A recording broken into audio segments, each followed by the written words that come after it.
yang kita ketahui, industri tidak sepenuhnya berkembang secara merata.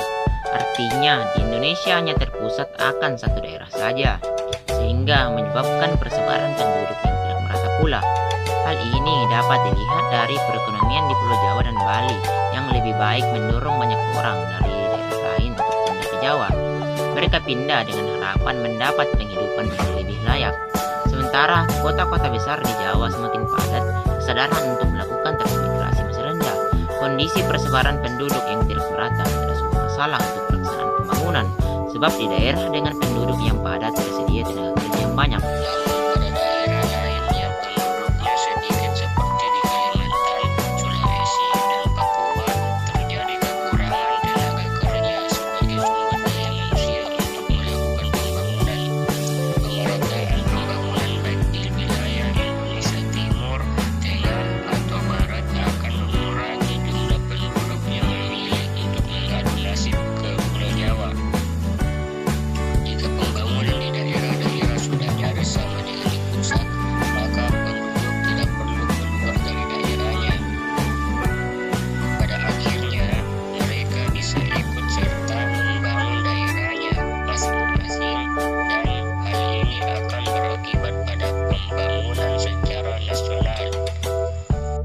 Salah satu cara menciptakan lapangan kerja di daerah adalah tidak menjadikan Pulau Jawa sebagai satu-satunya pusat industri di Indonesia. Dengan kata lain, pabrik-pabrik besar tidak hanya dibangun di Jawa, tapi di seluruh pulau besar di Indonesia secara merata. Dengan begitu, penduduk tidak perlu pergi ke Jawa untuk mencari pekerjaan, sebab di daerahnya sudah terdapat lapangan kerja yang bisa menampung mereka.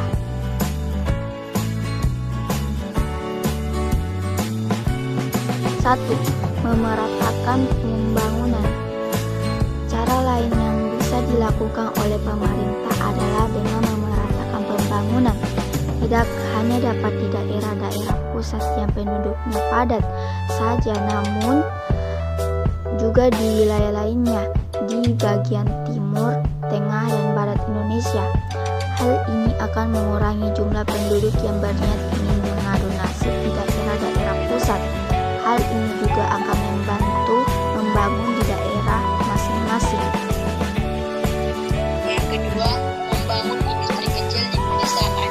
Kebanyakan masyarakat desa memilih untuk pindah ke daerah perkotaan dengan harapan dapat merubah nasib mereka. Hal ini dikarenakan banyak macam-macam bencana alam di Indonesia dan daerah-daerah pedesaan yang memang masih kurang dalam industrinya, sehingga membuat masyarakat pedesaan memilih keluar dari desa.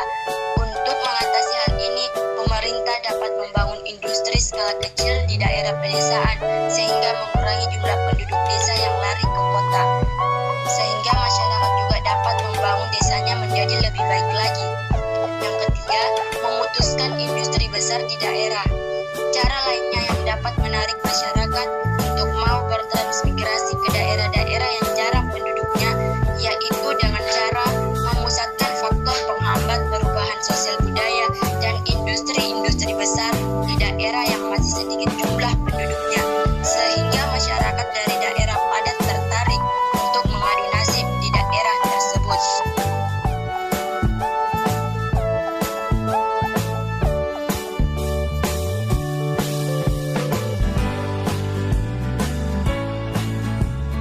Dalam hal ini, peta berguna untuk mengetahui di mana saja proses pembangunan industri akan dilakukan, agar persebaran penduduk dan perindustrian di Indonesia dapat merata.